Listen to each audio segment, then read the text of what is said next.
Heil og sæl, kæru hlustendur og verið hjartanlega velkomin í hlaðvarpið með lífið í lúkunum. Sería 2 fer vel af stað og ég þakka ykkur enn og aftur fyrir að hlusta. Það er alltaf jafn magnað að sjá hversu margir hlusta strax á 50. og ég er ykkur bara óendanlega þakklátt. En mér langar líka að þakka samstarfsaðilunum mínum, Netto, Spírunni og Heilsuhillunni sem gera mér kleift að færa ykkur þetta frábæra efni viku eftir viku. Það er svolítið langt síðan ég minnst á appið, en ég nýti mér appið í hvert einasta skipti sem ég versla í Netto. Ég safna inneign með því að ég fæ þess að 2% afslátt af vörum í formi inneignar í hvert skipti sem ég versla. Og síðan get ég nýtt þessa inneign til að versla með. Þetta er svo mikil snilld. Síðan getur þú haldið utan það sem þú verslar og séð allar eldri kvittanir og þar getur þú líka séð nýjustu tilboðin og margt fleira. Spíran er náttúrulega bara besti veitingastæður í heimi. Ég fer ávallt fögrum orðum það, ég er ekkert að skafa af því. Ég ætla að skella mér þangað núna því ég er búin að taka upp þáttinn. Og svo er það Heilsuhillan sem að gefur gestum mínum frábæran glaðning þessa dagana. Heilsuhillan er með vandaðar vörur til bættrar heilsu og veljiðinnar. Heilsuhillan er í eigu Artasan EHF.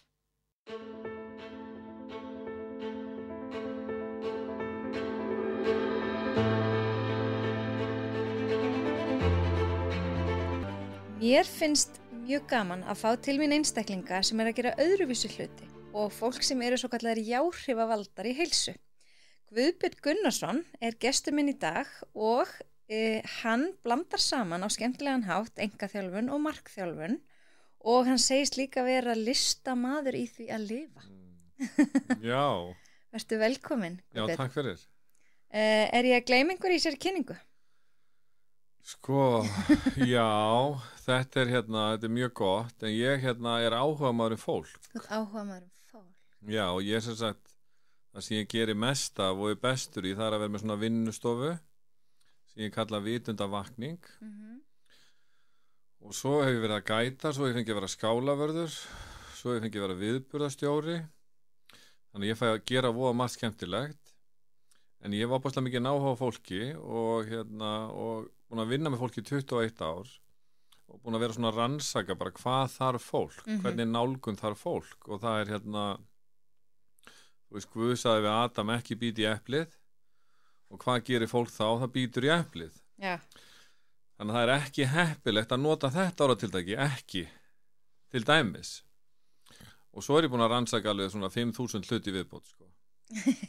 Og ég kannski ekki náum að koma inn á nokkra. Já, svo náttúrulega ég að markþjálfa fólk líka, mér veist það var gaman líka. Já, en ef við byrjum bara aðeins á þínum bakgrunni, þú átt stóran bakgrunn, stóra sögu. Já. Sem hefur mótað þig. Já. Hvað finnst þér svona mest í lífinu, svona stærstu atburðirnir sem hafa gert þig að þeim sem það ertu í dag? Já, ég sem sagt fæðist í Keflavík og er þar fyrstu árin. Og það er mikið ójafnvægi inn á mínu heimili eins og svo mörgum öðrum. Og það er svo misjætt hvernig karakter þú ert. Og ég er bara mjög viðkvæmur karakter, þannig að það var svona mjög óheppilegar aðstæði fyrir mig. Og það er oft talað fullorðnu börn alkohólista að þeir velji sér hlutverk, velji sér að vera þóknarinn og trúðurinn og týndabarnið og píslavotturinn og allt þetta. Og ég er í þessum aðstæðum að mótast og þegar ég var ungu þá var bara ótti, það var bara stærsta líffæri mitt. Og ég var rosa mikið að passa mig á að vera ekki fyrir Var þá, sem sagt að þú sagði veri ójafnvægi á heimilinu, var þá neysla í gangi? Já, og alls konar neysla, ekki fjör og og það var bara rosa erfitt fyrir mig og það er oft talað að fólk sem elst upp í svona aðstæðum lærir að tala ekki, treyst ekki, trú ekki þú talar ekki, það er enginn að hlusta á þig, þú trúir ekki og það lífið þetta er ekki þannig og svo treystur ekki heldur það er engin grunnur og ég er svona rosa hræddur og hræddur bara að fólk komi staði bara hvað ég er ömuleg mannesk það er það sem ég upplifi og svo flytti ég í bæi með mömmu því ég er 10 ára sem var mjög sérstakt og það er öll fjölskylda með bjó í Keflavík og það kom svona mjög óheppileg atburðarás þannig að mamma þurfti að fara með mig í bæinn og þá fæ ég að upplifa það sama Ólafur Ragnar sem ég að upplifa í dagvaktinni ég fekk bara 9 kennitölu og það svo ótrúlega oft í lífinu sem eitthvað lítur út fyrir að vera svo hrikalega slæmt sem verður svo bara svo dásamlegt og lífið mitt búið að vera algjört ævintýri og ég búin að vera ótrúlega heppinn og ég flytt í bæinn og fer í Austurbæjarskóla í Keflavík, var svona lítið samfélag og þá varstu svona svolítið bara brennimertur að því hver foreldræðin voru og ég flytt í bæinn og þekki mig enginn og ég fer í Austurbæjarskóla og kynnist alveg dásamlegum fólki, Ólafur Stefáns handboltakappi og Valdi vinur minn og fleiri góðir og ég bara þar og svo fyrir að spila biljard og ég svo góður í biljard og alltaf bara að spila biljard og Íslandsmeistar í snóker, rúllinga 2 ár í röð og alltaf á biljardstofunni, bara ógeðslega gaman og við erum að sýsla við hlutir sem eru svona óheppilegu farangur til að taka með sér út í lífið þó þetta hafi verið gaman þarna og við erum að spila upp á pening og spila póker og það rosa fjör í þessu og rosa óheilbrigt og það oft talað mörk og markarleysi og sko strákar þurfa rosa mikið á mörkum að halda og það svona eiginlega besta leið til að sýna strákninu og elskir hann að sýna honum mörk en ég ólst upp við algjört markarleysi og sem breyttist í að ég var mjög markarlaus gagnvart sjálfum mér ég var 14 ára gamall þegar ég fór fyrst á þjóðhátíð með félögum mínu sem skildi mig svo eftir á þjóðhátíð þannig að þetta var svona alls konar ævintýri og svo fannst fólkinu mínu eða einhverjum af mínu fólki mjög heppilegt að ég fari í verslunarskólan og ég einhvern veginn töfraði fram einhverjar einkunnir sem ég skildi ekki alveg í 9. bekknum og fekk að fara í versló og þar leið mér bara eins og ég var í útlendingur og ég hitti vinkonu mínu Keflavík og bara, þú þú veist, það var bara eins og hún var múin að segja í geimveru og það var svo taktlaust með hvar og það var alveg rétt og það var svona stéttaskipting hjá kennurunum og ég var svo góður í starffræði þú veist, Bjartur í sumarhúsum hann var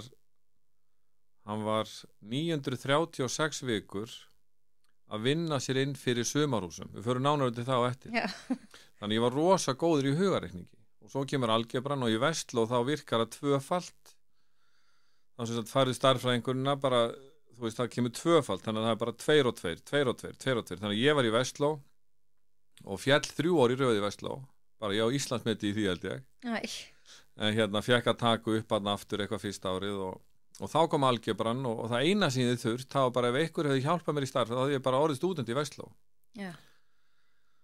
og svo er svolítið verið að tala athyglisbrest núna og hvað þetta óheppilegt fyrir unga stráka þessi aðferð og ég fæddur í desember og ég var að æfa fótbolta og þegar ég var á yngri árin var ég 2 árum yngri þannig að það var svona fullt af brekkum í þessu en þetta var samt óbóðslega gaman mestmegnis svo fer ég í meðferð þegar ég 22 ára og það var alveg magnað það er bara svona magnaðasta upplifun sem ég átt það bara komst ég í skjól Var það áfengis? Eða? Já, það var áfengis og eitthvað svona fíknefni og svo eitthvað spilafíkn og alls konar fínir í bara svona bland í boka og það var svona turning point snúningspunktur 22 3. mars 1996 og þá byrjar þetta bataferli og ég verð strax mjög áhugasamur bata og út á hvað það gengur og fer á mikið af námskeiðum og held því bara áfram og læri engaþjálfun og markþjálfun og fer á alls konar námskeið í útlöndum og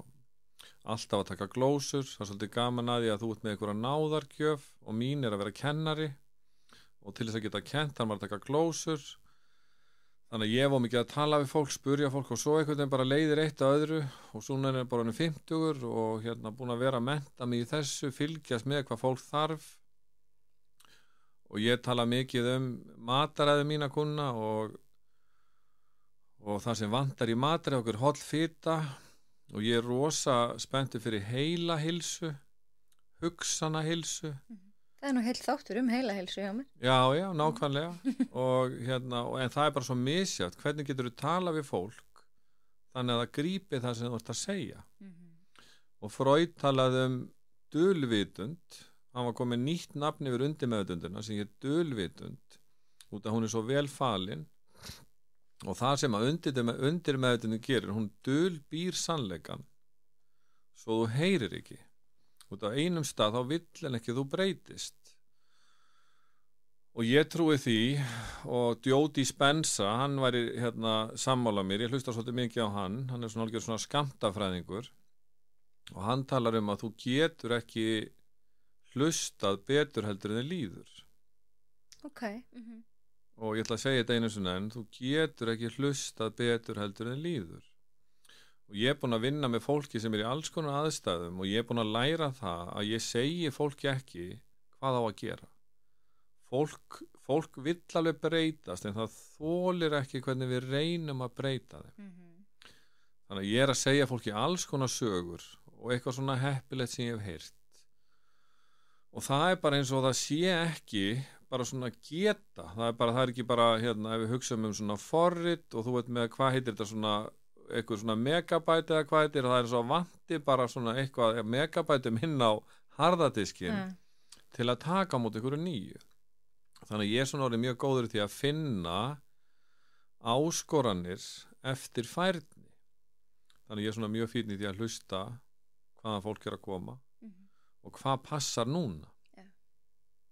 Þetta er áhugavert. Fyrsta sem skaust upp í kollin á mér var það er svo margir sem hafa sagt hlusta á einhvern þátt hjá mér aftur og hafa heyrt eitthvað allt annað í seinnaskipti. Mjög gott. Og ég hugsa, og þetta örugglega akkurat þetta. Þú tekur á móti því sem þú ert tilbúin að heyra á hverju stundu. Þannig að þú hlustar hálf ári seinna sama þáttinn, þá ertu kannski með öðrum stað í lífinu, þá tekur þú annað. Já, mjög gott, mjög gott. Og ég sem sagt er búin að vera með þátt í 14 ár og ég er stundum að hlusta á sjálfa mig og taka glósur. Já, ok. Út af því að við hugsaum hvaðan kemur þetta sem ég er að segja. Já. Þú veist, smiðurinn frá Nasaret, hann sagði úr fylsnum hjartans mæli munnurinn. Þannig að það sem að, til dæmis bara ef ykkur er að upplifa það kannski núna þegar hann er að hlusta, hann hefur átt svona mjög óheppilegt samtal. Það sem að ykkur gengi bara mjög hart á hann og verið ósangjað. Að þá er þetta þannig að við erum alltaf að tala út frá okkur sjálfum. Þannig ef að ég fæ ykkur svona skot á mig, þú veist, þá segi ég mönnum bara vanlega bara kík í spegilinn og segi þetta aftur. Og þetta verður ekkert með mig að gera. Og mér er svolítið gott að ég spyr fólk átt hver er svona mest í streitivaldurinn í þínu lífi og hvað er það skemmtilega sem þú gerir og hvað gerir þú til að pumpa í dekkin og þú veist hver er hlýjasta manneskjan í kring svona alls konar spyr sem fólk hefur aldrei hugsað og þá fer það svona að hugsa og mér finnst þetta með streitivaldin mjög skemmtilegt og það eru margir sem tala vinnuna margir sem tala hugan minn, bara hvernig ég læt við mig, hvernig ég er að hugsa Þannig að þú veist, það er svo oft sem að fólk, það er svo margt sem hún veist ekki fyrir að hún veist að þú ert heppin. Já. Þannig að þetta er svolítið svona gott bara að fá fólk til að fikta í tökkunum, hræra svolítið í þessu. Og mér finnst þetta með vitundina, þú veist, mér finnst þú þarft að koma aðeins í bakdýra megin.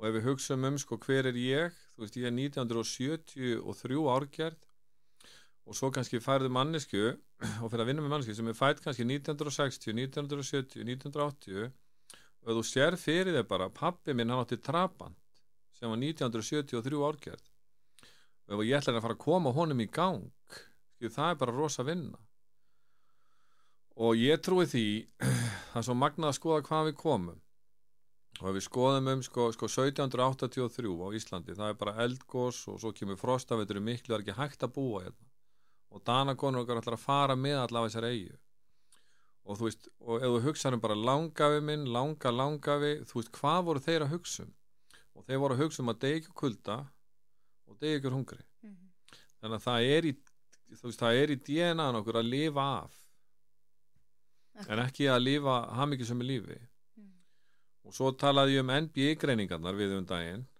hjá honum Ingvari, þar sem þú veist að persónu greina þig tilfinningaveran endurskoðandinn þú veist, fóringin sem veður yfir allt og sá sem er svona listamaðurinn og ég er svona mikil tilfinning að vera og það er svolítið magnað að tilfinning býr til hugsun og hugsun býr til tilfinningu og það sem er svona nýjasta uppbóldi hjá mér það er að fara með eftirvæntingu inn í daginn og ég er að spyrja kúnuna mig þínu bara hvaða eftirvæntingu viltu fara með út í daginn og það er svolítið uppbóldi hjá mér núna að vera bara viðstaddur að vera bara með mér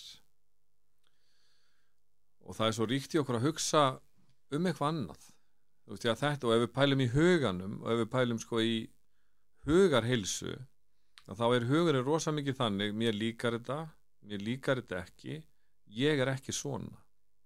Og afi minn var stórkostlegur maður, en hann var í alþýðuflokknum. Og allir sem voru ekki í alþýðuflokknum, það voru bara algjörir.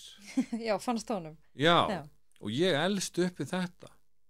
Og svo einhvern veginn ég allt í einu fann að dæma og þetta svo óþægilegt út af þegar þú dæmir, þá lokast bílið á milli hugsananna. Já. Þannig að þú kemur einhvers byrjar að dæma og þú verður svona pínu heimskur bara. Einmitt, kemur með fyrirfram mótaðar skoðanir, já. Þá sérðu bara ekki hérna hliðina. Nei, og það missur af öllu. Og sumir koma í martjálun og segja að vilja vera meira skipulaðir og það mjög mikið tekið. Og ég trúi því að góð rútína, þú veist, það að vera með svona vel skipulaður og góðar áætlanir, þú veist, það jafnast ekki á við góða rútínu.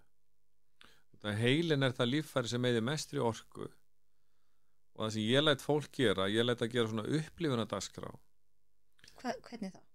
Það bara að finna eitthvað á hverjum degi sem þú gerir alltaf, bara á sama tíma og jafnvel þú vilt gera einn og gera einn eða með einhverju.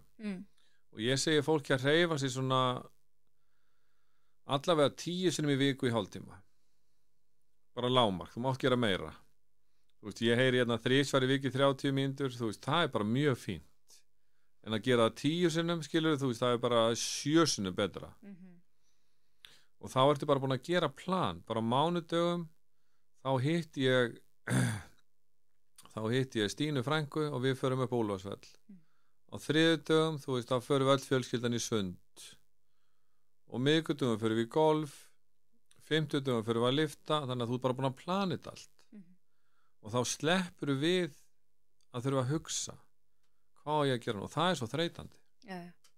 Mér finnst bara vandamáli nútíma samfélagi, fólk gefur sér ekki tíma í þetta. Nei. Það forgangsraðar vinnunni og náminu umfram. Já. Allt. Það svolítið mín upplifun. Já.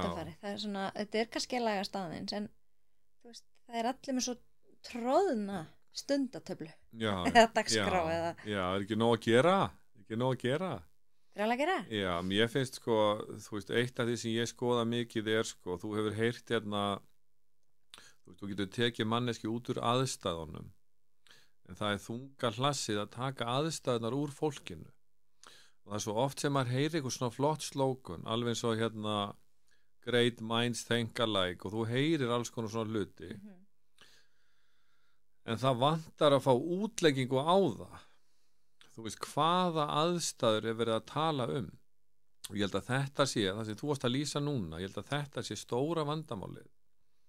Þú veist, ef ég hugsa hvaða aðstæður í mér, þú veist, þegar ég var ungur maður, þá var ég settur á staði sem ég vildi ekki vera á. Og þegar ég var fullorðinn maður, þá fór ég á staði sem ég langaði ekki til að vera á og gerði ekki neitt í því. Og við heyrum mikið fólk á Íslandi sem að kvíði fyrir jólunum. Pabbi var alltaf fullur jólin og svo þú orðinn 29 ára gamall og þið kvíðu fyrir jólunum. Þá eru þessar aðstæður fastar í þér. Og svo getur þetta líka verið með svona sambönd, þú getur kannski verið átt eitthvað fyrirverandi maka og hann líta mjög illa út margoft og þú gerir allt til að halda í hann, svo hætti þið saman, þú finnur þið nýjan mann eða nýja konu og hún lætur þið líta einu sinni illa út og þú bara hætti með henni. Og það þarna koma stóru svörin. Og svo getur þetta líka verið bara á sumrin. Það kemur sumar og það allir vinirnir að leika sér en þú ert sendur eitthvað í sveit, þarft að vinna, svo ert honum fullorðinn og kemur sumar og þið bara kvíðu fyrir. Þannig að það svolítið að finna og nú svolítið gaman fyrir það sem að hlusta, bara skoða hvaða aðstæður eru fastar í mér og þetta eins og þú varst að lýsa í skóla og vinnu, brjála að gera og þetta eru bara aðstæður sem eru fastar í okkur og við kunnum ekkert annað. Hvað getur fólk þá gert í þessu? Hvað getur fólk gert í þessu? Það var eitthvað sem sagði að sannleikurinn gerir þig frjálsan og Albert Einstein hann talar nýtt stig hugsunar sem lítur þannig út að þegar þú lendir í einhverju vesenni að þá getur ekki hugsaði út úr aðstæðanum út af því vantar hugsanir þú átt að fá yfirdráttar heimild á hugrandin og svo var annar sem sagði að breytingaferli þarf eftirfylgni þannig að ef þú ætlar að fara í ferðalag þá viltu finna þér ferðafélaga Akkurat. Þannig að ég hef rosa mikla trú á greindur nærri getur en reyndur veit betur og það svolítið ég er bara búin að reyna bara nánast bara ótrúlega marga hluti þannig að ég geti verið mjög heppilegur vængmaður og svo EMDR sálfræði alveg rosa vinsælt en svo snýst þetta bara að fara af stað bara fara á Google ég í veseni með þetta, hvað mælir með ég fari og það svo magnað að þegar þú situr í sófanum og þú ert að hugsa að veri gaman að fara hingað og þangað það svolítið erfitt að standa upp en þegar þú ert á hreyfingu að þá svo auðvelt að beygja til hægri eða vinstri þannig að það snýst svolítið að fara af stað Já, komið þér af stað Já.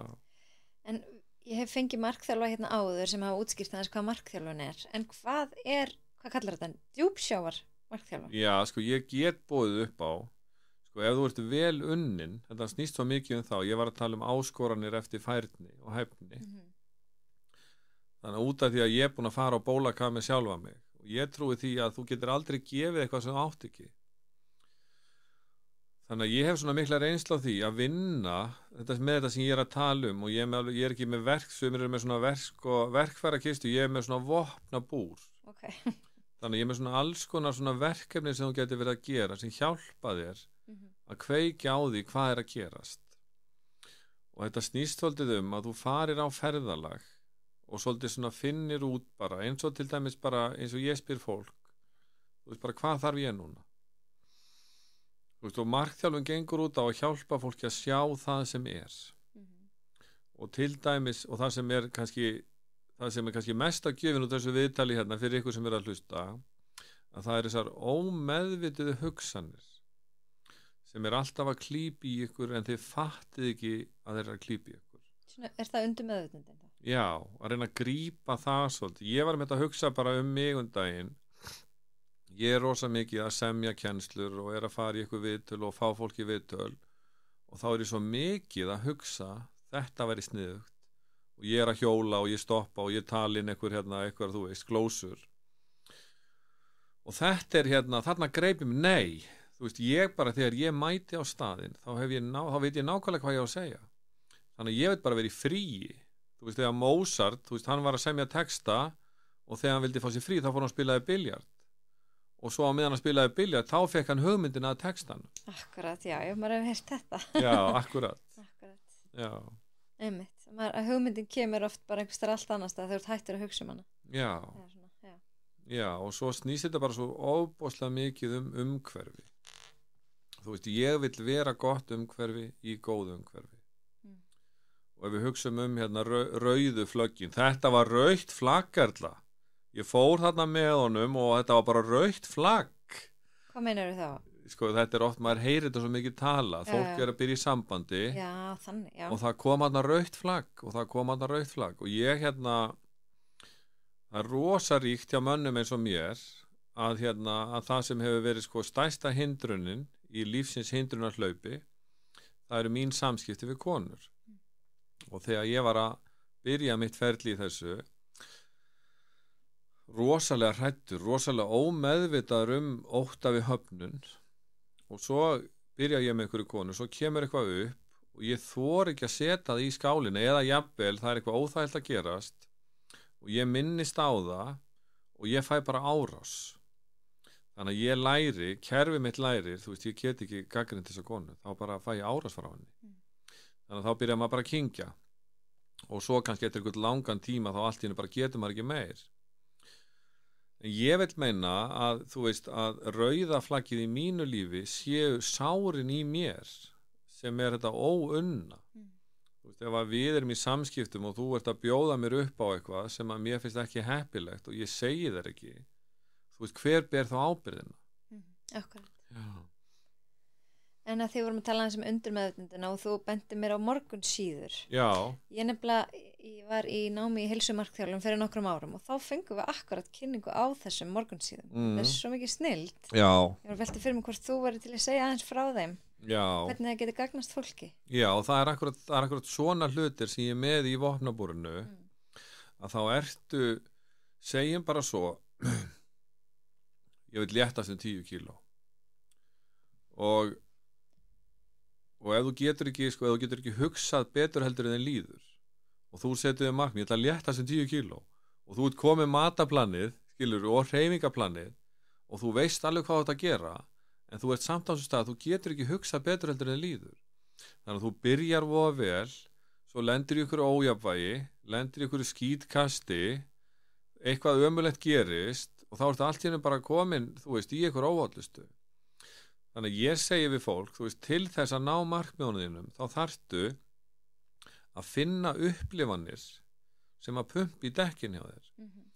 Og morgun síð, ég er búin að segja svo mörgum frá þessu og ég er búin að gefa fullt af svona bókum en ég þekki engan annan en sjálfa mig sem er að gera þetta.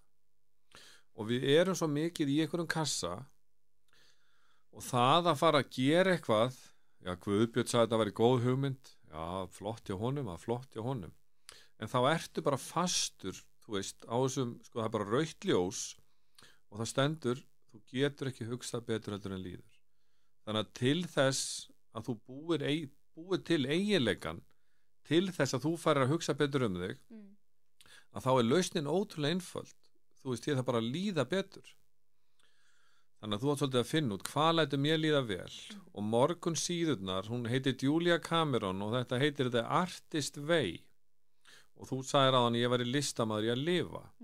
Ég er búin að gera þetta í 10 ár. Að skrifa svona morgunsíður? Já. Já, vá, á hverjum degi næstum? Alls ekki á hverjum degi, alls ekki. Það væri svolítið glatað ef maður væri þannig gaur. Tilfinninga verður ekki þannig. En ef þú verður að tala við endurskoðandan, sko, þá væri hann sennilega að gera 2 ára á dag. En það er svolítið gaman, hún segir frá því að það sem morgunsíðurnar að gera, það eru svona eins og andlegar rúðuþurrkur. Þú sest niður á morgnana, það eina sem þú þarft að er blað og penni og þú byrjar að skrifa. Mér líður svona. Þú veist, ég vaknaði og kviðdómurinn fór að stað, ákkur ertu svona þreyttur. Ákkur ertu ekki ógeðslega hress. Hvað varst að gera í gær? Og svo kannski, ég veit ekkert hvað ég var að skrifa nú. Svo sagði, hvað mér langar mig að fá á deginum í dag? Og ég hitti Júlla frænda í gær, það var svo gaman og ég er ekki búin að sjá hann svo lengi. Og skrifa allt sem kemur upp í kvöld. Já, og það skiptir enga máli hvað er. Og það er ekkert heimskulegt, það er ekki hægt að falla á þessu prófi. Og svo bara æfurðið því að skrifa. Hún leggur til að þú skrifir 3 síður á dag. Ég hef aldrei náð að skrifa meir en 1,5. En samt virkar þetta rosa vel fyrir mig. Og það er talað sko að það sem gerist út af þetta heitir þetta að listamaðurinn lifna við. Ég byrja að skrifa og allt í einu fæ ég einhverja rosa fína hugmynd. Þú veist, þetta væri gott með þessari kennslu. Þetta vil ég segja við dóttur mín í dag.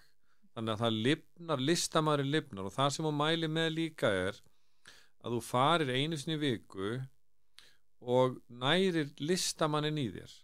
Þú gæti farið á eitthvað safn eða sýningu, hort á okkur bíómynd og svo talar hann um að fara einu sinni í viku í göngutúr þar sem þú ert svolítið bara á göngu bara með listamannum með þér. Bara hvað er að frétta okkur? Hvernig er þetta? Og þetta er alveg rosalega góður leið, þú veist, til að koma bak þér að meina undirmeðvitundinni. Já, og meiri sé að hvart til þess að lesa ekkit endilega það sem að skrifa strax. Alls ekki, sko. Alls ekki. Og þetta er svona eitt af því sem ég mæli með að fólk geri og svo er sem er svona hugleiðsla. Þú veist, ef þú hugleiðir, sko ég trúi því, sko nú þurfum við að hlusta mjög vel, þið sem eru að hlusta. Framkvæmdin kemur frá staðinu sem þú hvílir á. Og af hverju, þú veist, eru við að gleyma lyklunum, þú veist, af hverju vera að lenda í einhverjum árekstrum og þú veist, til dæmis ef ég spyr þig, hérna, ertu búin að lesa póstin sem ég sendi þér? Og ég ætla að svara fyrir, þú segir, varst að senda mér póst, Guðbjörn? Þetta er spennandi, ég kíkja á þeim fyrsta tækifæri, en svo gæti þú svarað, það er bara brjálað að gera hjá mér. Ég er að reka hérna fyrirtæki, sko. Og það er þetta aðalatrið. Og þegar þú kemur heim til þín og fyrsta snertingin við fólkið þitt stjórnar í hvernig kvöldi verður. Þú kemur heim og það allt í drasli og þú segir, hvað allt í drasli þetta? Hvað, og ég taka til það, einu í þessu? Maður hefur alveg staðið sér þessu, sko. Já, þetta þú bara kemur og það verið að tala núna voða vinsælt að tengja en ekki leiðrétta. Connection, not correction. Okay. Og þetta hljómar og svo flott, já, við skulum tengjast, skulum ekki vera að leiðrétta, en svo þarf bara að útleggja þetta fyrir fólki, hvað þýðir þetta? Þú veist, tengsl, það kom inn að gaur hérna, fíknar sérfræðingur, voða flottur, og það verður allt svo flott sem þessi fræðingar segja, þó að ég sé búin að segja þetta í mörg ár, en sko besta lausnin við að hætta að vera fíkill að mynda tengsl, og ástæðan fyrir því að fólk fyrir meðferð, dettur í það aftur, að það lærir ekki að mynda tengsl á meðan það edrú. Og Harvard háskóli búin að rannsaka hamingju í 80 ár og það bara tengslamyndun. Og hvernig myndum við tengsl? Ég kem til þín eins og ég kom inn og segði, voða þú gæjalegur. Og ég kom hérna og ég tók utan á þig, skilurðu? Þú veist, þannig ég að mynda tengsl á fallegan hátt. En ef þetta hefur í leiðrétting, þú getur sagt, hvað er þetta að gera með sólgleru í dag? Það er ekki sól úti, fattaru? Þannig að fyrsta snertingi sé svona hlýja og nú ég alveg að drekki ykkur í upplýsingum, þú veist, ég hlustið á þetta aftur, en John Gottman talar í samböndum að þá það hlýja á aðdáun. Þú veist, ef þú vilt vera í góðu sambandi, þá það hlýja á aðdáun. Og ég rosa mikill samningamaður, þú veist, ég trúi rosa mikið á samninga. Þegar fólk kemur til mín í þjálfun, bara þá gerum við samning. Og til dæmis bara ef að par, hjón, gera hérna samning. Þú veist, að sína milli. Já, við ætlum bara að sína hvort þau eru hlýja á aðdáun. Bara ekkert annað. Og ef annarkvort upplifir eitthvað annað, bara ástímin eftir að fara yfir á rauðu ljósi núna. Og þá sé ekki, fyrirgefðu, ég er búin að drekka 17 kaffibóll í dag, þú veist, og það fór allt í rugl í vinnuna og svo tekur utan mann. Og það vilja, þú veist, ég man þegar ég var ungur maður með minn ótta, að sko ég var svo einn, þú veist, en sko það vilja allir að þér líði vel, mömmuðinni, pappaðinum, manninum, börnunum, frænda, öllum. En svo þetta bara stundum þannig að við kunnum bara ekkert annað og við erum með þetta bara út í DNA-inu bara mörg hundur ára aftur í tíman. Þannig að það getur verið mjög spennandi. Og það myndast líka oft bara svona ákveðin hegðina minnstur innan fjölskyldna. Já. Sem kannski erfitt að breyta. Það rosalega erfitt og það hérna, þú veist, þeim var í vester í unni mest. Og þú veist, stundum ég að vinna með fólk sem búið að klippa foreldrana sína út af þessu. Það bara mamma eða pappi, þau get ekki hætt. Já, þú þarna að fara að læra eitthvað og þarna að fara að safna þig fyrir íbúð. Ertu að borða nógu mikið grammeti? Ertu nógu vel klæddur? Og það bara getur ekki meir. Og það náttúrulega bara mjög sorglegt. Samanlega því. Já. En hvað að vera listamaður í að lifa? Sko, þá ertu alltaf að gera eitthvað að lista. Og þú listar allt upp. Sko, það er að finna hérna bara svona heppilegustu leiðina í að vera manneskja og þú veist hvað er velgengni er að geta uppfyllt þörfunum sínum á einfaldan hátt. Þannig að til dæmis mér finnst ef ég spyrði bara hvað er skemmtilegasta hreyfingin. Þú veist, hvað finnst þér skemmtilegt að gera þegar þú hreyfir þig? Og svo finnur þú út úr því. Og ég er búin að finna þetta, mér finnst skemmtilegast að hjóla og synda í sjónum. Og bestu dagarnir sem ég á, það bara dagarnir bara sem ég vakna og hugleiði og skrifa morgunsíðurnar. Og svo náttúrulega er ég bara góður við fólkið mitt sem er heima hjá mér og við höfum góða stund saman og hlustum á eitthvað og gerum hluti saman og tengjumst. Og svo hjóla ég í vinnuna.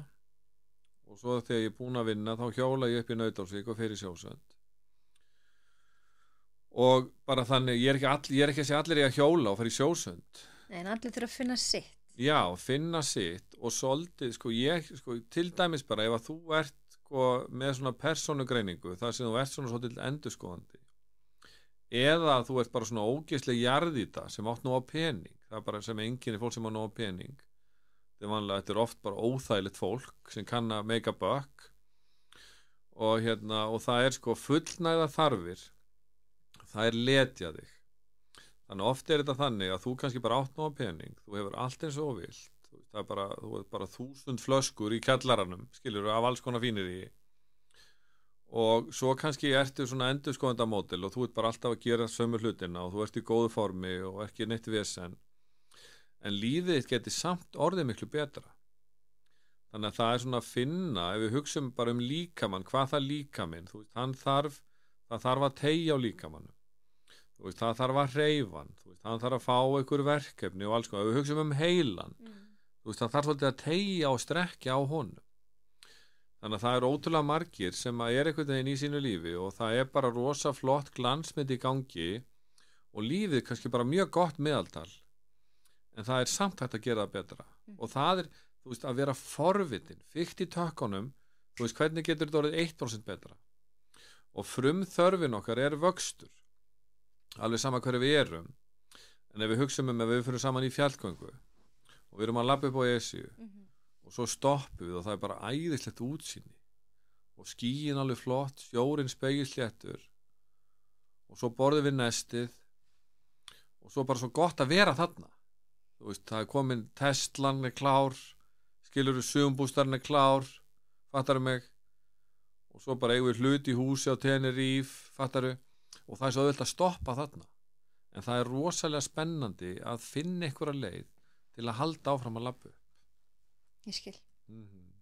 En ég spyr alla sem koma til mín hvað heilsa sé fyrir þeim, þannig að hefur hugsað þetta eitthvað, hvað er heilsa fyrir þér? Já, heilsa er heimild.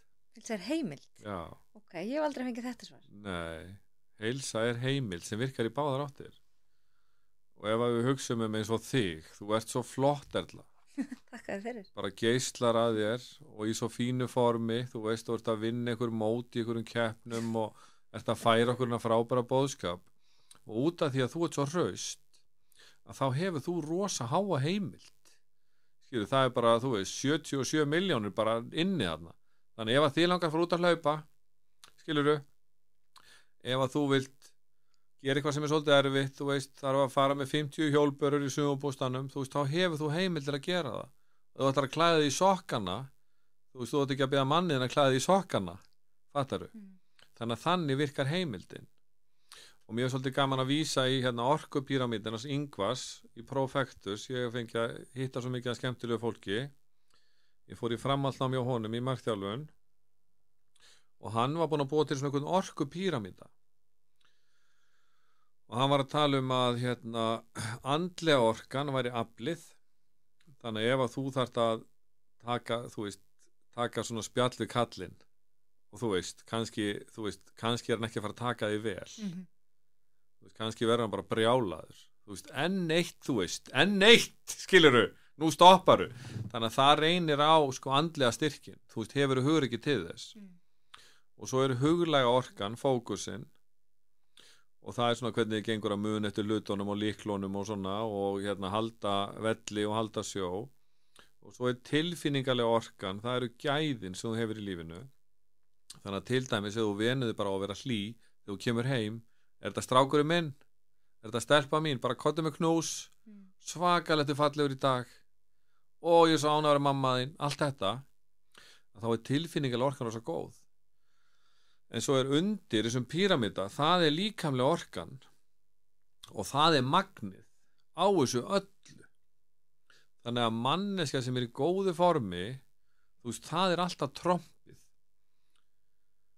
Þannig að alveg sama hvað þú ert klár og flottur og hvað þú átt mikinn pening og skarkgripi og þetta netmiðla og hvað þetta heitir alltaf þarna bitcoinið, skilurðu, að þá er manneskja í toppformi, hún er alltaf ríkasta manneskjan í húsinu og það er hún með mesta heimild. Já, þetta er mjög áhugavert. Já. En hvernig hugsar þú þá þína heilsu? Já, ég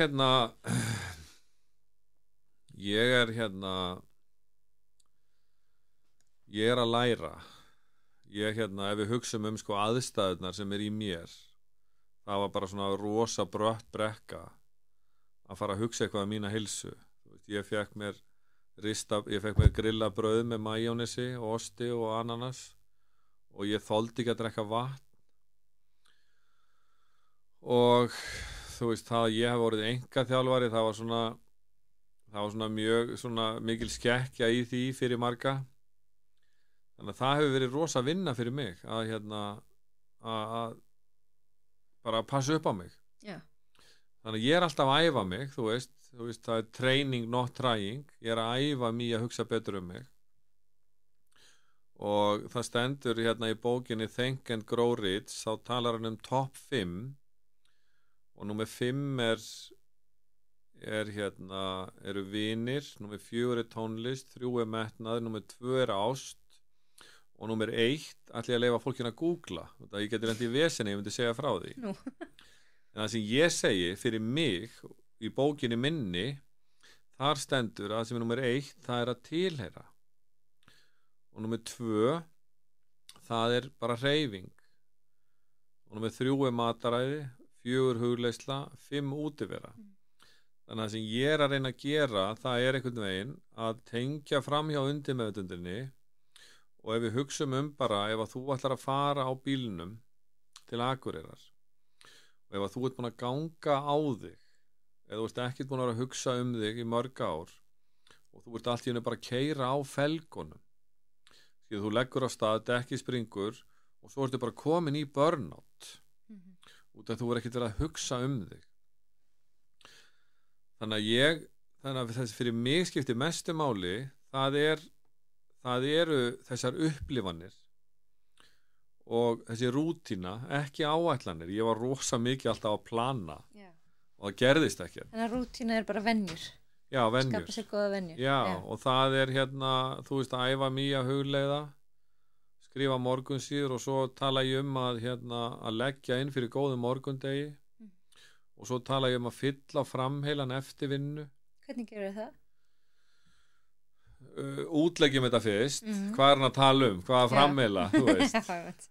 Þú vaknar á morgnana og þú ert bara mjög hress og þú ert bara þú hefur bara eyrð í þér að hugleiða og vera góð og fá þér bara hafragraut og egg og eina matskið af ólífólíu og svo ferð út í daginn og þú bara ert í vinnunni og koma alls konar hlutir upp og þú finnur og þú hefur orku til að fást við það en svo kannski milli 3 og 6 að þá framheilin sem var fullur af orku og þetta svona svolítið eins og body batterið sem þú sér í úrinniðinu að það kannski lítið eftir að því og mér finnst svo merkilegt ef við hugsum þú veist, mér langar til að gefa mínu besta fólki mitt besta þú veist, ég vil koma heim og ég vil ekki að það fái afgangan þú veist, afgangin þannig að ef þú finnur einhverja leið til að fylla framheilan einn orka skapar orku þannig að þú gæti farið út að labba gæti farið út að hlaupa gæti farið í sund í heit og kaldapottin sumir gætu kannski farið að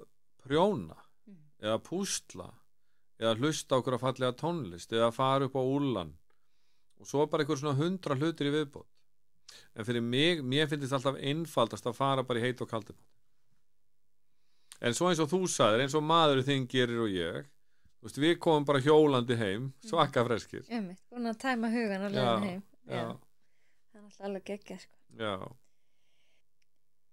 hvað, því þú talar um að það veri þín köllun að vera kennari hvað gefur það þér að kenna öðrum, að hjálpa öðrum það er náttúrulega það er rosa mikið blessun að fara svona öfugum einn úr rúminu þegar maður kemur inn í lífið og það að vita hvað sársauki alvöru sársauki þú veist, þegar ég var ungur maður þá, þú veist, ég grét oft bara einn heim upp í rúmi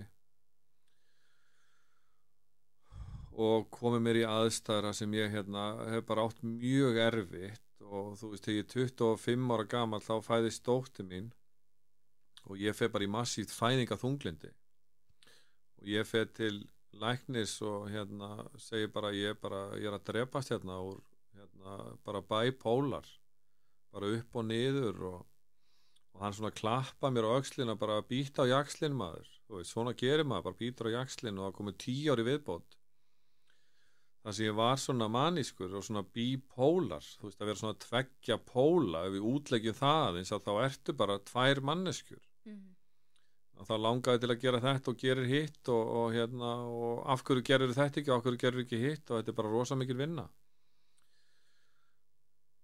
Þannig að það þekkja sársauka, þú veist, eins og bara úlingarnir okkar í dag, ég held að sé rosalega erfitt að vera úlingur og ég hef bara svona hjartafjút að ég veit hvernig þetta er og mér langar svo einhvern veginn til að geta lagt mitt að mörkum.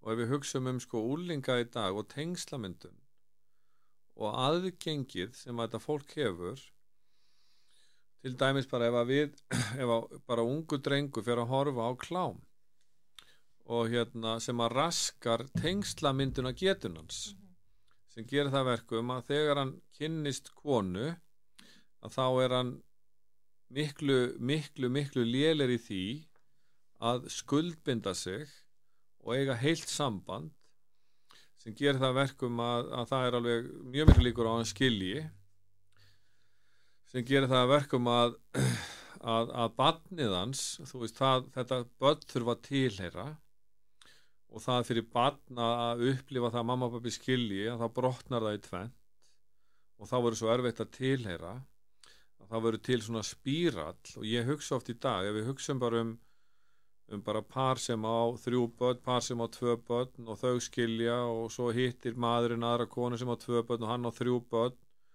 og þessi börn fara að vera saman og það eru börn með einhverja greiningar og bara börn sem eru kannski alltaf bara í svona panik ástandi.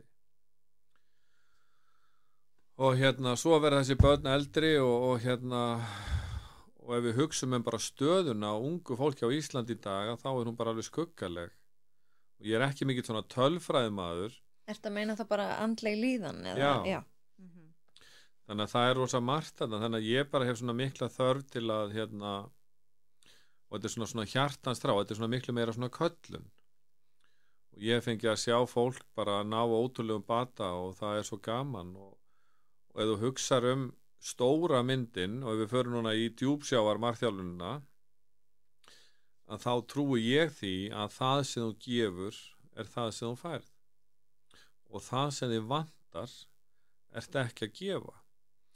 Þannig ef að ég á þessa trú, ef að ég er svona heppilega greindur, Salamón konungur sagði að upphaf viskunnar væri að afla sér visku og þá spyrir maður sig hvað er viska og það er svona viska sem ég geng með að það sem ég gef er það sem ég fæ.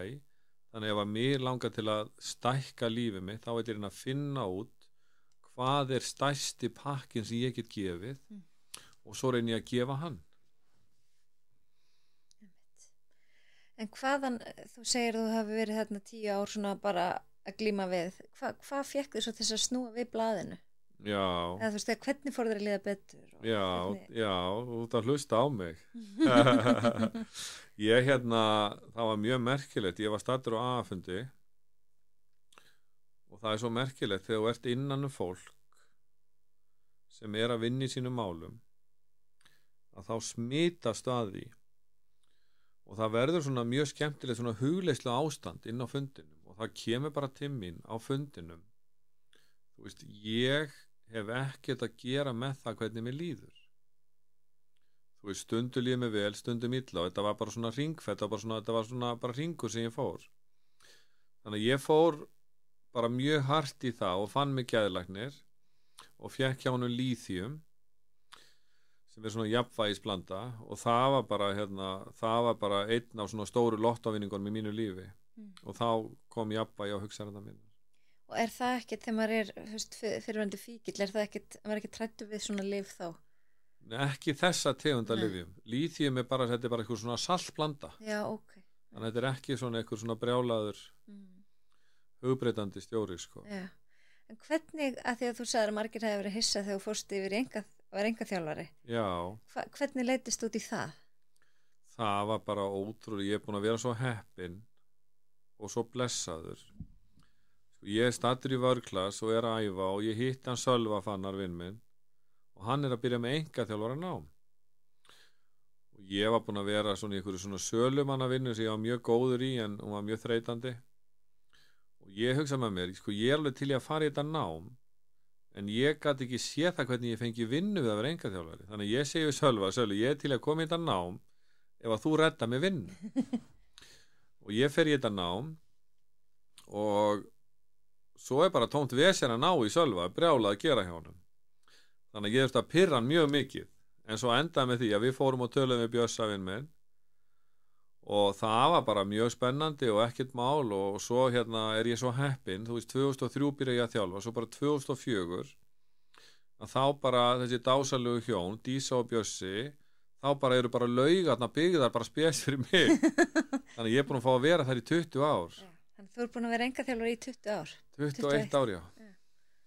Það er dágóða tími. Já, og það er náttúrulega rosa, ef þú hefur áhuga á fólki, þá er þetta mjög skemmtilegt. Alltaf jafn gaman. Sko, þetta er búið að vera ótrúlega skemmtilegt ferðalag og ef að þú myndir spurja mig, þú veist, hver er svona mesti streitivaldun í þínu lífi, að þá var það hjá mér þessar yfirfæslur sem er í samskiptum. Sko, samskipti og er á einum stað viðskipti og ég trúi því að við erum öll að leita ómeðvitaða samsvörun. Þú veist, ef að mér líður vel, þá vil ég að þér líður vel. Já. Ef að mér líður illa, þá vil ég að þér líður illa. Og ég var rosa veikur fyrir þessu því ég var yngri, svona samsvöru, ég fór alltaf bara á hliðina, ég hitti einhvern og lendi í einhverju leiðindum en núna er ég orðinn stór og sterkur. Já. Er það bara meðvirkni eða er þetta eitthvað annað? Já, þetta er, sko, meðvirkni er náttúrulega svona hattur sem er mikið notaður, en meðvirkni, já, þetta er meðvirkni og hvað er meðvirkni? Útleggjum það aðeins. Meðvirkni er bara svona, það er svona rosa lítil sjálfsverðing, það er svona sko meðvirkni snýst verðgildi. Ef þú hugsaðum bara mann sem er mikið sjálfstraust að þá bara metur hann sér sjálfan bara mjög hátt, en ef þú ert meðvirkur að þá ertu sem sagt tvær útskýringar af meðvirkni, sko besta útskýring sem ég veit er sko að ég leyfi mér ekki að vera ég sjálfur út af öðrum. Akkurat, ég virka bara með öðrum, ég heyrði það einhvers staðar. Já, með virkni. Alveg rétt. Og svo er önnur útskýringar þá að ég er háður því að hafna sjálfu mér og háður því að þóknast öðrum. Og þetta er fíkn. Já, ákveðin stjórn sem hefur líka heyrt. Já, og það er hin hliðin á peningnum út af því ef að ég leyfi mér ekki að vera ég út af öðrum, að þá ómeðvitað þá leyfi ég öðrum ekki að vera eins og þeir eru út af mér. Og ég er búin að vinna rosa mikið með meðvirkni og hefur verið með námskeið með það og það er rosalega spennandi og það sem ég bendi fólki á, bara hætta að segja já. Segðu bara, ég ætla að hugsa málið. Og það er rosa spennandi. En þetta með mörkin, það er kannski eitt mesti skellur sem ég hef fengið í lífinu. Þú veist, ég hef verið innan fólk og út af því að ég pínu meðvirkur, að þá þor ég ekki, herru, þetta fannst mér óþægilegt. Og þá missur af tengslunum, sko, ef þú hugsar sko, safinn í sambandinu eru tengslin, þannig að alltaf þegar þú upplifir eitthvað óþægilegt, að þá er svona tækifæri til að kreista safan út og setja í skálina. Þú veist, ég er svolítið óörg með þetta, þú veist, hvað gerist ef ég gerir svona og ertu þá að fara frá mér og eitthvað sannig. Þannig að það eru svo mikið tækifæri, ég vera svona vónaraból, eins og hún Brené Brown talaði að meðvirkni, það er rosalega spennandi. Ég er búin að vera rosa mikið á 12 spora fundum og þar vinna allir sporin. Og ég er búin að fara á alls konar námskeið og gera alls konar og það öflugasta sem ég veit það er að fara í svona 12 spora samtök. Og það er bara viðurkenna vanmáttinn, þú veist, viðurkenna stjórnleysið og það að gera svona listamaður, já. Ég er búin að gera fullt af svona fjórðaspórslistum. Að þá gerur svona lista yfir lífið, svona gremjulista, skaðalista, óttalista og það er svolítið merkilegt að þegar þú segir hlutin upphátt, segjum bara svo, ef ég var alltaf eitthvað að sýsla, ég var að finna út, já, ég er nú svolítið skrítinn þarna og borðar svolítið mikið alltaf á þriðjudögum og svo nenni aldrei að vakna á laugardögum og ég var alltaf bara að hugsa þetta með mér, að það er oft talað að sjálfskoðun í einrúmi sé ekkert mjög heppileg. En ef að þú hittir trúnaðmannin og svo fer að segja við hann, ég er svolítið hræddur við lögguna, ég svolítið hræddur við skattin, ég svolítið hræddur við að vera einn, ég svolítið hræddur við að vera ekki í formi, ég svolítið hræddur við að ekki fyrir reikningunum. Að það svona rosa leyndardómur í því að sýna þetta hugrekki til að segja hlutinu upphátt, og ég hef svo oft upplifað það að maður segir það bara og þá fer það. Þannig að upplifir þegar þú varst að byrja að þjálfa, já, þá upplifir eitthvað svona óöryggi. Já. Það heldur betur. Og ég var náttúrulega rosa upptekinn bara að fá kúna og vissi, í dag leið mér eins og ég hafi ekki vitað hvað ég var að gera, skilur, þetta vissi ég að það einhverju leyti. En svo ég búin að fá að þróa þetta í dag, og í dag þá ég rosa mikið að leggja áherslu á að fólk sé til í að fá markþjálfun með, og draumurinn að fá 3 konur saman í þjálfun. 3 í viku eða 2 í viku. Og þá erum við bara að gera 3 æfingar í hring, það rosa gaman hjá okkur, og við erum að hvíla heilan, ekki að telja, þetta bara með timer, og svo ég svolítið bara að kýtla undir meðvitundina, vitundina. Kasta fram spurningum. Já, og þú fær rosa mikið út úr þessu. Og svo ég svolítið með kallmenn sem eru miðaldra, og þá ég að leggja áherslu á teygjur og liðkun og styrkja miðjuna. Og ég svo heppin, ég búin að fá svo mikið af skemmtilegum kunnum að mér finnst ég aldrei vera að fara í vinnuna. Það best. Já, það best, en svo hef ég lent í því, þú veist, ef við hugsum að fólk sé að leita samsvörun, að fólki sem líður illa, þú veist, ég ekki að segja, þetta nú ekki nógu gott, þú að líða betur, þú veist, en fólki sem líður illa, það vill bara þér líða illa líka. Það bara þannig. Og þetta sko, þetta, ef við förum í djúpsjávar markþjálfunina, þá myndi ég segja þetta sýnilega verður til úr þessu ósýnilega. Þannig að þú hittir einhverja manneski og henni líður ekki vel. Og hún með eitthvað svona pillur, þú veist, með eitthvað svona leiðindi. Þú veist, þú sér það ekki endilega á henni, en svo brýst það bara fram í hennar hegðun. Þannig að ég hef verið með fólk í þjálfun og ég hef þurft að enda bara, þú veist, ég bara ekki til í svona samskipti. Yeah. Og það mjög hressandi líka. Þú ert að setja þér mörk. Já. Þarna. Já.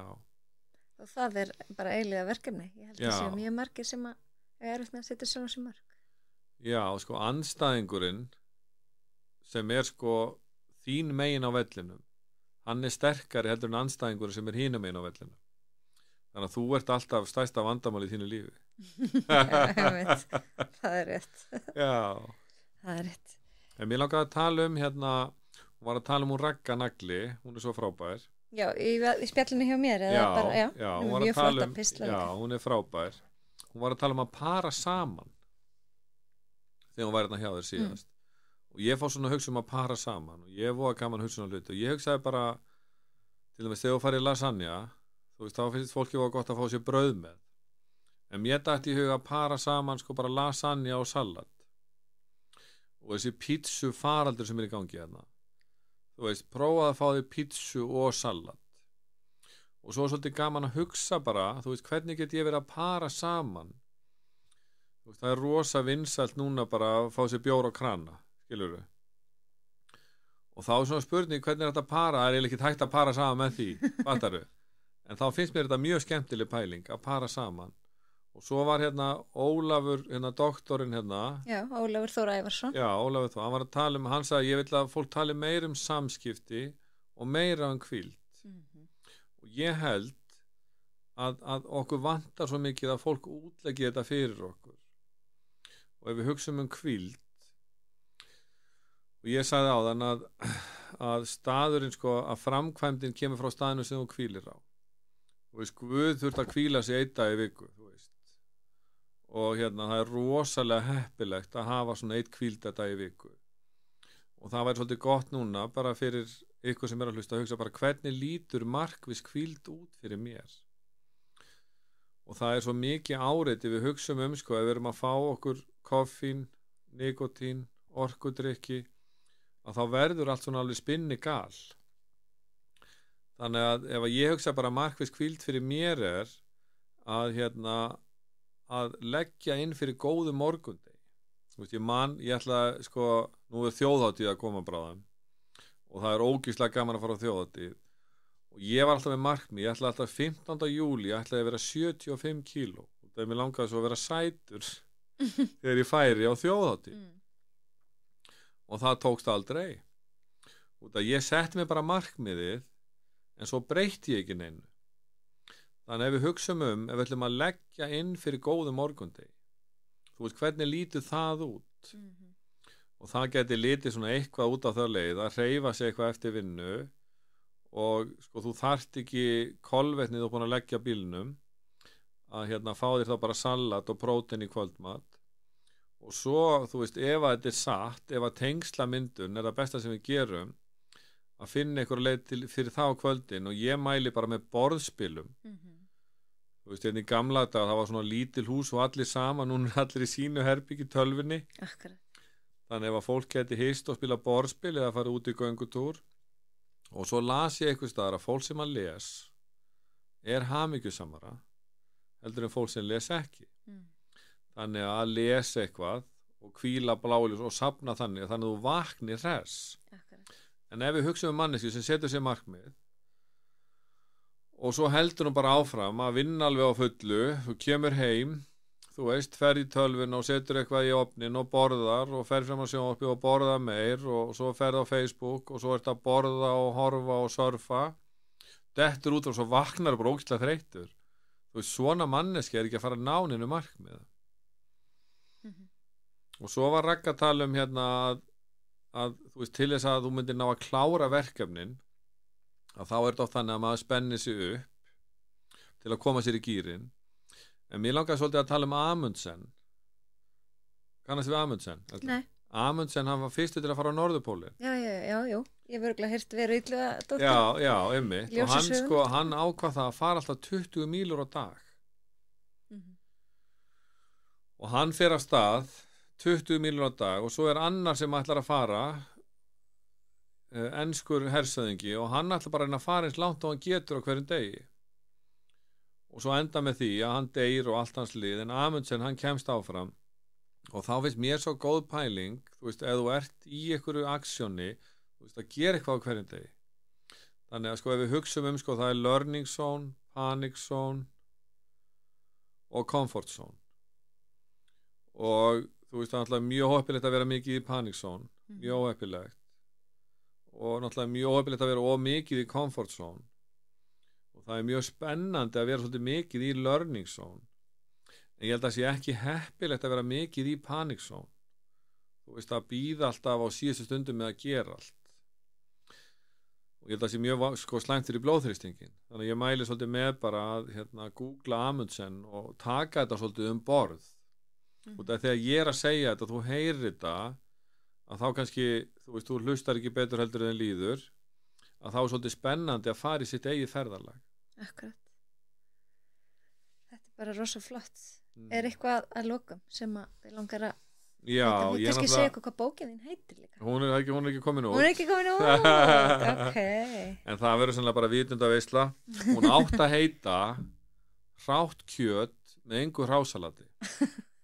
En þá leið mér svo illa en nú líður mér svo vel sko það sem ég langar að segja að lokum með það sko ég elska að vera Íslendingur og núna þú veist það eru margir að tala um veðri núna en það er svo já og það er sko það er líka ef við hugsum að para saman hugsanir þú veist ég er búin að hitta fólk bara ég get ekki þetta veður ég er að fara út, ég get þetta ekki en ef þú hugsar hvernig væri að búa í Sádi-Arabíu 50 stiga hiti skilurðu, vassfloskan kostar 1000 kall skilurðu að geta farið þangað en svo langar mig að segja ykkur frá bara söguna bara stuttlega Bjartur í sumarhúsum hann var sem sagt sjálfstætt fólk, Halldór Laxness hann var í 936 vikur að vinna sér inn fyrir sumarhúsum 18 ár og hann eignast þetta og það eina sem hann hugsar það er að missa þetta ekki aftur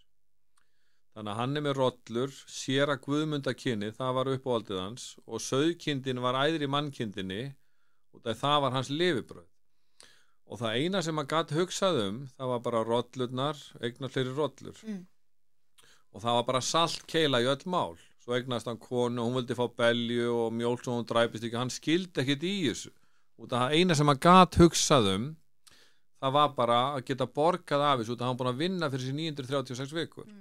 Svo komu menn til hans og þeir voru að veiða lax og skjóta fugl og hann skildi ekkert í þessu. En hann hafði allt til alls og ef ég hugsa íslensku þjóðina sem ég elskar svo mikið að þá er happdrætti háskólans að reka spilavíti. Verstu gerða spilavíti. Spilakassar búa bara til sjálfsmorð, skilurðu, og talandi orku inn á heimilinu, bara myrkur og ógjöð. Þannig að, og stundum þetta þannig að við þurfum hennar pening, skilurðu. Bara svo Bjartur í sumar sem hann hélt bara að hann gæti ekki gert neitt annað. Þú veist, en við gætum rækta grænmeti og selta út, fundið ykkur aðra leið. Og svo þetta með, þú veist, öll þessi fjárhættuspil á netinu, þú veist, klámið að þegar ég verð forsætisráðherra, þá verður þetta allt bara bannað. Og spilakassarnir fara allir á brennu. Og svo finnst svolítið gaman að pæli á ég að gæta bróður míns. Og hver er minn minnsti bróðir? Og þá hugsa ég fólki sem er á geðdeild. Þú veist, þegar þú hugsar bara að vera komin á stað, aðstæður. Þú veist, að vera komin í aðstæður þar sem þú ert lokaður inni og þú ert að reykja sígarettuna inn og spila tölvuleikin og lífið snýst að geta átt fyrir pítsu einu sinni í viku. Stóri draumurinn minn, og núna er ég að tala við ykkur strákar sem eiga nógan pening, það er að fá bara land upp í sveit, þar sem geðdeildin verður. Og það verða læknar og hjúkrunarfræðingar og allt þar. Og þar verðum við með dýr, þar verðum við með náttúruna og þar getur fólk lært að smíða og sauma og mála og rækta kartöflur. Tengslamyndun, þú veist, og þetta er svolítið sama Bjart, af hverju getum við ekki gert þetta? Þú veist, er ódýrar að hafa þetta allt lokað inn? Nei. Þannig að það er svona ákallir íslensku þjóðarinnar, gætum bræðra okkar. Já, og ef einhver þjóð getur það erum við erum það smá. Já, og það er bara þessi hugsunarháttur, þú veist, við getum ekki hugsað betur okkur líður og mér langar bara að þakka Bjarna Ben fyrir að skipa sér í skarðið og öllu þessu fólki og bara halla, bara geggja að fá þig og mér langar að hvetja allra landsmenn bara til að koma bara á vagnin og bara þakka þessu fólki fyrir og ef að þú vilt eiga von, þá talar út von ef þú vilt eiga frið, þá talar út frið og ef þú vilt bara eiga ömurlegt líf, þá bara talar út samsæriskenningar. Þessi er að stela þessu og þessi er að stela þessu og það er olía í skýjónum og það er stór hættulegt og svona fólk endar inn á geðdeild.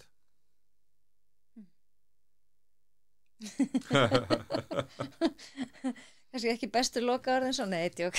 Nei, það er kannski ágætt að geyma þá í lokin út af við getum þetta. Við getum allt.